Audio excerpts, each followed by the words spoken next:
Hello everybody, welcome to a video. Today we're going to be talking about my honest opinions and my real opinions on MX bikes.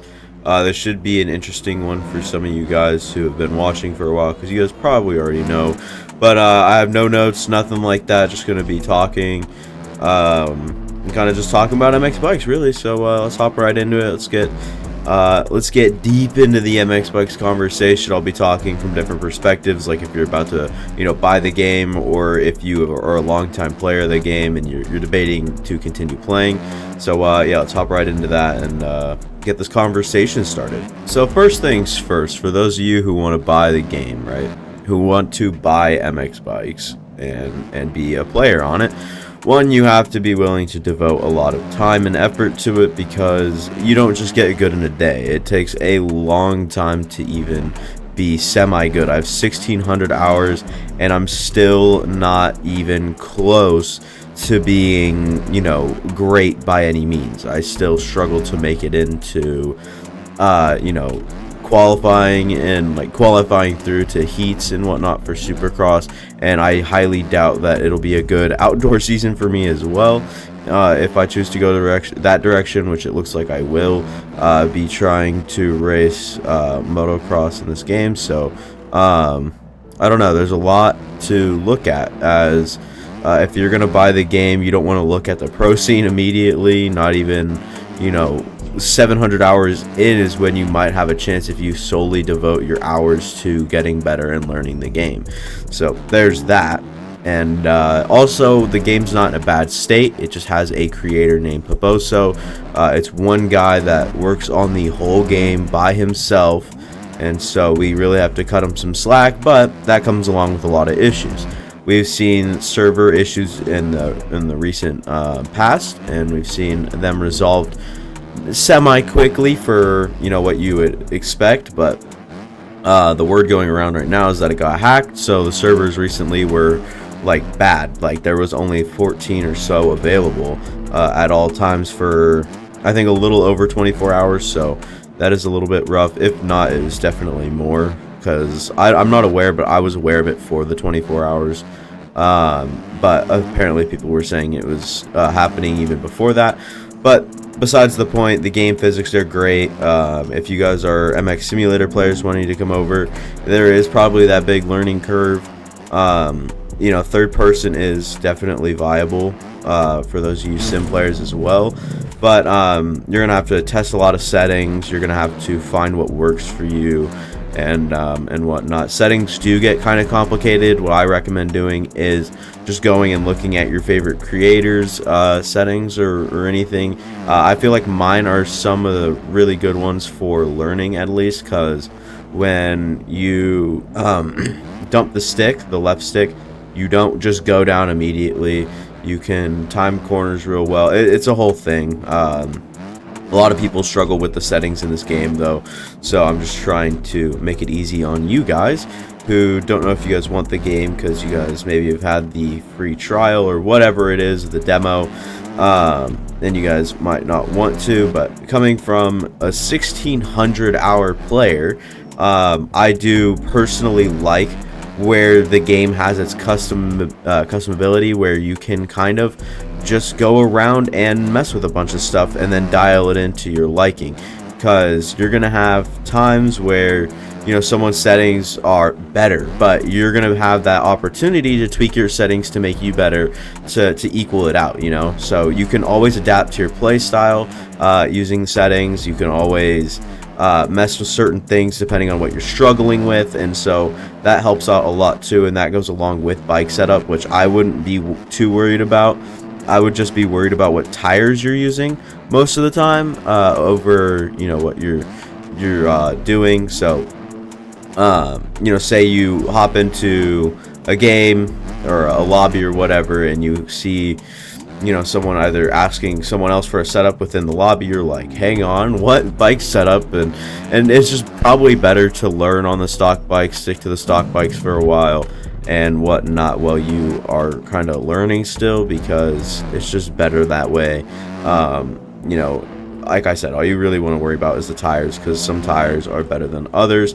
I personally run a few certain ones that a lot of people don't run, but that you guys can just find those in settings videos and whatnot. I'm sure everyone will tell you, but also, when you get the game, say you're brand new, you want to log on, you don't have the Hondas, you don't have the Yamaha, Suzukis, you don't have any of the factory bikes, you just have what are called the stock Paboso bikes, and those are no good, so you have to go download the OEMs. And so what you guys want to do, you guys want to go down to my description. I have REAPERDOC'S video linked there where it'll help you. It's called the MX Bikes Beginner's Guide, I believe, and he helped you guys basically explain everything you need to get going on the game. So big ups to REAPERDOC for that, and hopefully you guys can go learn and watch a lot from that video.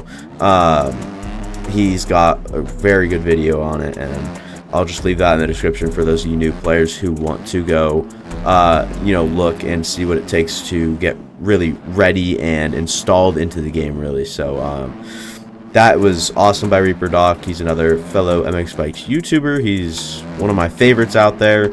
He is amazing, incredible, has these good ideas for videos, and just has great videos overall on a great channel. So if you guys enjoy mine or anybody else's, I recommend you guys go and enjoy REAPERDOC'S if you guys aren't already. Other than that, back to my honest opinions, like the physics honestly are kind of hit or miss. Most of the time they're really good. These physics are good, don't get me wrong, but they just have a issue with hills, pretty much, with hills and low speeds. So those of you who are learning, you're going to be going slow a lot of the time. You're not going to be even close to anyone else's speed or anything. So it's going to be rough, because with hills and slow speeds you get these wonky physics we call Paboso physics or Pabobo physics, where you can't really control it, and it's hard to explain because I haven't had to control them in a long time because I've just gotten used to it.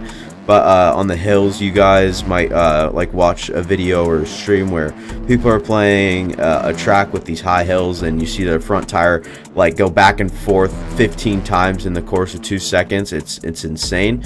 Like, these physics are, I mean, incredibly weird, and it's really hard to explain, but it has a very tough time. The game has a very tough time powering up hills and whatnot, and I highly recommend using the 250 if you guys are starting on MX bikes. 250s or 125s. Do not try to hop on the big bikes immediately. Those are big boy bikes. I can barely control the YZ450, and like I keep mentioning, I have over 1,600 hours on the game, so you guys can imagine what that's like. Other than that, I don't have really anything else to say. I mean, I'm trying to think right now what else I want to say, and there's nothing really. Maybe on the paid track aspect, you will have to pay for tracks if you guys want, like, the best of the best tracks, the best of the best series.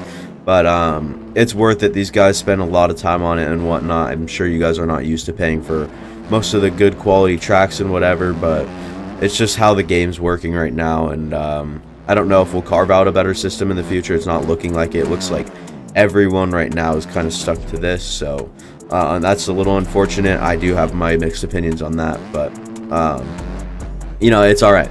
Anyways, if you guys did enjoy, this was just supposed to be a quick video on, like, should you get MX bikes, or for those of you who already have MX bikes, maybe not as many hours, kind of get my opinions on it and kind of see what you guys can adapt to and whatnot. I feel like this wasn't really an insightful video as far as the knowledge of the game goes, but I feel like it was good for the younger, more new audience to the game, or who people are just like looking and asking if they should buy the game, because it's a great game. It's got a smaller community, everyone knows everyone. It's a bunch of fun, and you guys can find a bunch of fun things to do on the in the servers, on the game, everything. So hopefully you guys do find yourselves enjoying the game, because it is a fun one, and I do recommend buying it. But you have to be willing to work really hard on settings and put a lot of time in to get semi-good. So if that's appealing to you, then go ahead, do your thing. do whatever you want to do. Obviously, it's not my place to tell you to get the game.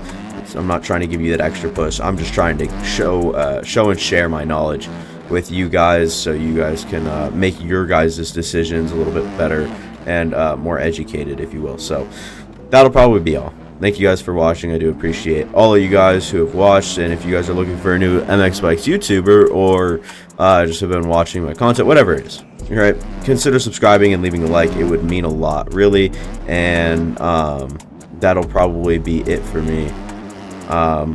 Yeah, like and subscribe. I'll see you guys next time.